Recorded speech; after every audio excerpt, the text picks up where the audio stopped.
Ruim 300 extra noodopvangplaatsen waren er nodig in Zeeland voor asielzoekers. Maar nu is dat opeens niet meer nodig.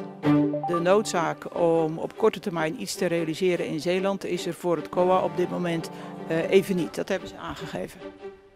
En verder in deze Zeeland nu. Piepklein zendertje leidt naar nesten. En van een generatiewagen tot James Bond.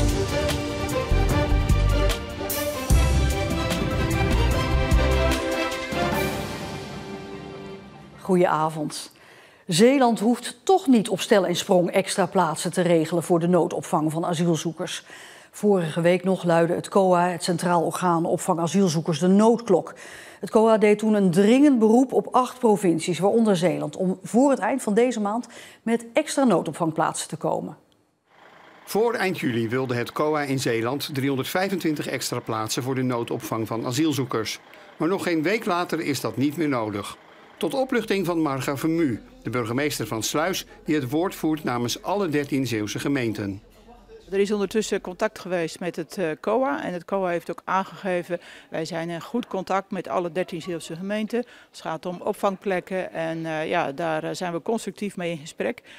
Dus de noodzaak om op korte termijn iets te realiseren in Zeeland is er voor het COA op dit moment even niet. Dat hebben ze aangegeven. Ook Vermu weet niet waarom het COA de ene week een dringend verzoek doet aan Zeeland en dat een week later weer afzwakt. Wellicht heeft men elders weer plekken gevonden. Geen idee hoe dat zich precies ontwikkelt. Voor Zeeland is op dit moment in ieder geval de druk er niet. Ja, geen idee, zegt Marga Vermu. Aangeschoven is politiek verslaggever Marcel de Kraan. Marcel, het is toch inderdaad wel opmerkelijk, hè? De ene week een noodkreet voor de opvang van 325 mensen. Een week later is dat niet meer nodig. Wat zegt het COA daar zelf over? Nou, we hebben berichten gekregen van het COA en het COA zegt, als COA zien we dat er veel loopt in Zeeland. We blijven met hen in gesprek, met Zeeland bedoelen ze dan.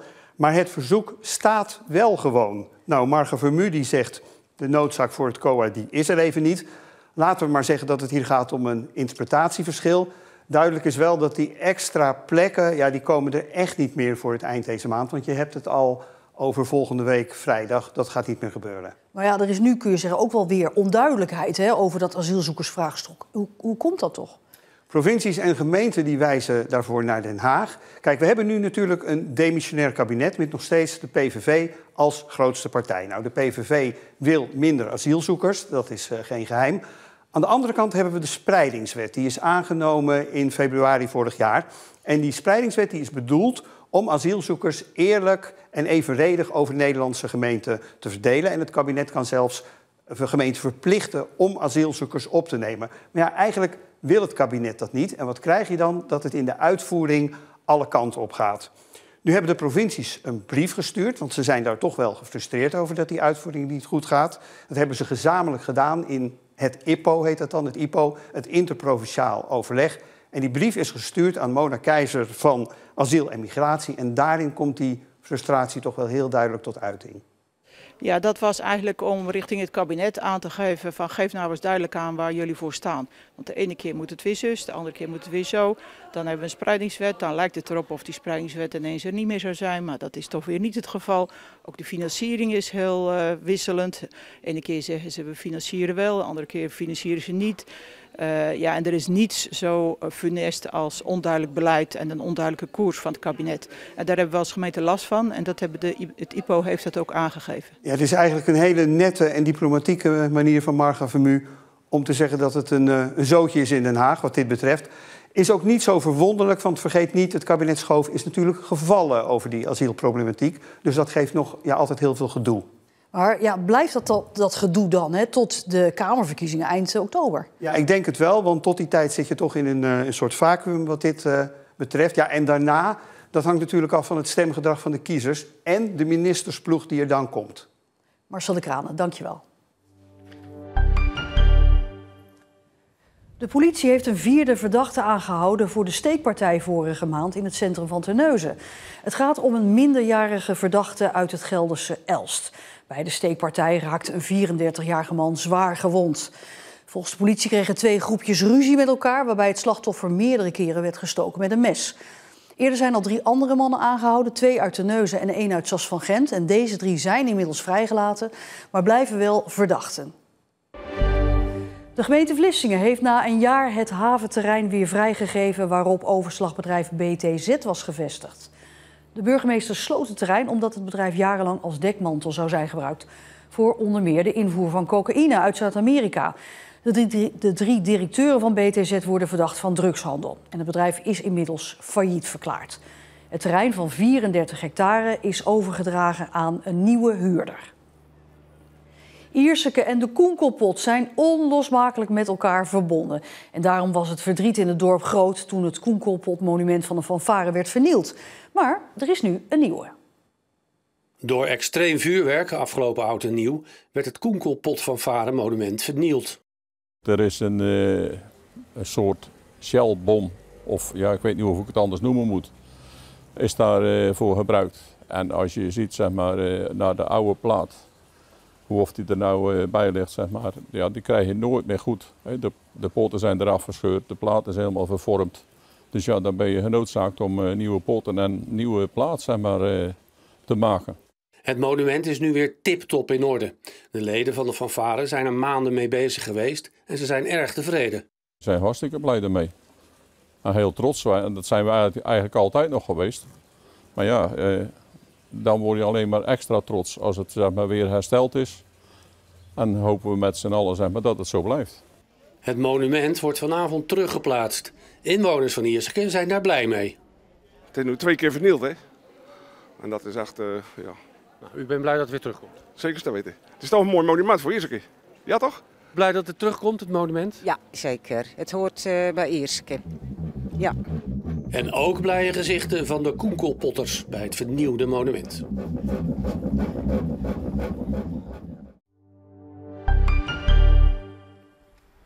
Aziatische hoornaars zijn vandaag in Domburg gezenderd om het nest op te sporen. De zender is iets kleiner dan een centimeter en wordt bevestigd om de taille van de hoornaar. En om nou te voorkomen dat het beestje steekt, wordt het achterlijf in een hulpstukje gezet. We hebben nu de hoornaar gevangen. Die moet nou hier het buisje inlopen. Als die in het buisje zit, dan kan ik hem met een soort van pincet kan ik hem vastpakken. En dan kan ik hem de zender omdoen. Dus uiteindelijk vliegt hij met die zender en al vliegt hij naar huis. Dan is het aan ons om op tijd bij zijn huis te staan om te kunnen zien in welke boom die zit. En dan kunnen we het nest weghalen. Er zijn vooralsnog 25 zenders aangeschaft door de gemeente. Die zijn geschonken aan de werkgroep Aziatische hoornaar. En hiermee hopen ze het aantal hoornaars te beperken, omdat die een bedreiging zijn voor de honingbij. De petitie voor een gratis Westerschelde-ferry is in niets meer dan een week tijd al 1800 keer ondertekend. Volgens de Zeeuwse afdeling van de Fietsersbond is dat boven verwachting. Omdat de Westerschelde-tunnel sinds eind vorig jaar gratis is, is het volgens de bond oneerlijk dat fietsers nog wel moeten betalen om aan de overkant te komen. Een thema met grote lampen, 3 generaties of een truck omgetoverd tot een echte James Bond. 3 trotse Zeeuwse truckeigenaren willen hiermee hoge ogen gooien tijdens de mooiste truckverkiezing van Nederland in Assen. Wat moet je nog allemaal doen? Ja, bier inslaan. Ik ben Ivan Haberelsen en dan kom ik uit Schappel. Ik ben Florian van Twist, kom van Scherpenisse. Mijn naam is Niels Vonhout, ik kom uit Breskes. We zijn genomineerd voor de mooiste truckverkiezing van Nederland.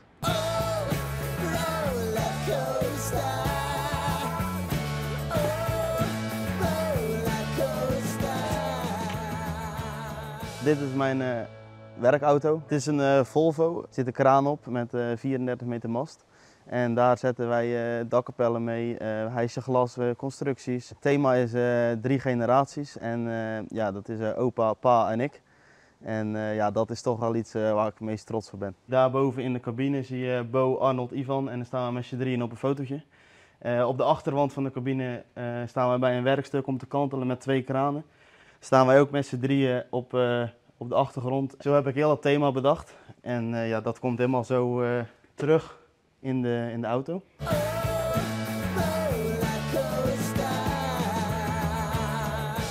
Het is een Scania, een R500. Het is vooral een werkauto eigenlijk. En vooral agrarisch, dus dat wil zeggen aardappelen, uien, mest. Dus eigenlijk vervoeren we alles wat erin kan eigenlijk. We hebben hem zelf helemaal opgebouwd, de lampjes, de dingetjes uitgekozen. Dus ja, probeer dat hij een beetje uitspringt met de kleuren, dat is het idee. En heb je er ook een koosnaampje voor? Nog niet. Die moet nog eens bedenken. Misschien na dit weekend dat er mensen zijn die een leuk naamje hebben.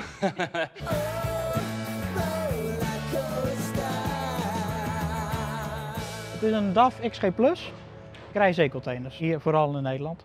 Hij is met Airbrush van James Bond uitgerust. De kleurstelling is ook in de Bond-stijl.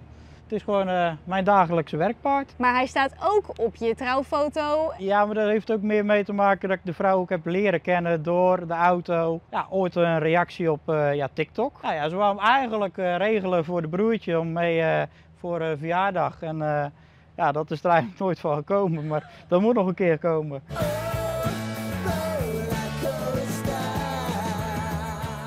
Dan ben je daar en dan de jury. En waar let hij dan precies op? Op het complete plaatje, de details. Of alles schoon is, of alles er netjes bij staat. De cabine staat al in de wax. De rest is allemaal al gepoetst. Ja, staat hij ook zoals je ziet boven de put. Dus dan kunnen we onderdoor lopen. Zodat we alles netjes kunnen poetsen, ook de onderkant. Ook daar mag geen vlekje op zitten. Overal waar je denkt waar wel kan zitten, moet weg zijn. Alle wielen blinken. De laadvloer hebben we bijgewerkt. En nog even een extra doekje hier doorheen. Om het stof er nog even uit te halen. De afstandsbediening hebben we ook even in kleur gespoten. We proberen het fabrieksnieuw neer te zetten. Vind je het spannend? Ja, heel spannend. Maar ja, we hebben er zin in. Het begint wel te komen. Op het begin dacht ik van goh, we zullen het allemaal wel zien, maar nu begint het dichterbij te komen en dan, ja, je leeft er een soort van naartoe. Ja, toch wel een hele eer. Dus toch een soort van kroon op je werk, zeg maar.